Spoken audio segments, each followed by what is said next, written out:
China's flagging domestic auto market will mean surge in exports overseas. Automakers need to be very careful when it comes to China, according to a report in Economist magazine, as the country's flagging domestic market will lead to even greater exports to more profitable markets abroad. These exports have surged in recent years, and China needs a market for its cars. China's EV market, I mean, that's a propped up market. They have, there's a good piece on the internet, you can go watch it. They were manufacturing cars with no sales. They were storing them in fields. They were literally storing them in fields and then selling them at fire sale prices. Basically, the dealers are forced to buy them because they can do anything they want in China to drive up sales.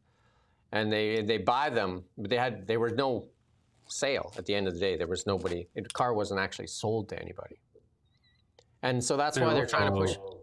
What's that? They're also making them new and then fiddling with the paperwork a little bit so that it is theoretically a second-hand car, and then they sell it. 0 mile second-hand cars. I think it's in that Economist article. But the Chinese have been doing this for forever, really. You know, since Deng Xiaoping, they've been doing this ridiculous overproduction. And, you know, luckily for them, they've been able to dump it on the West and other parts of the world. And Canada's now positioned, according to Joe Lee, to destroy our own auto sector that's been around here, giving 500,000 jobs, to welcome the Chinese auto market into Canada. What it does raise questions, doesn't it?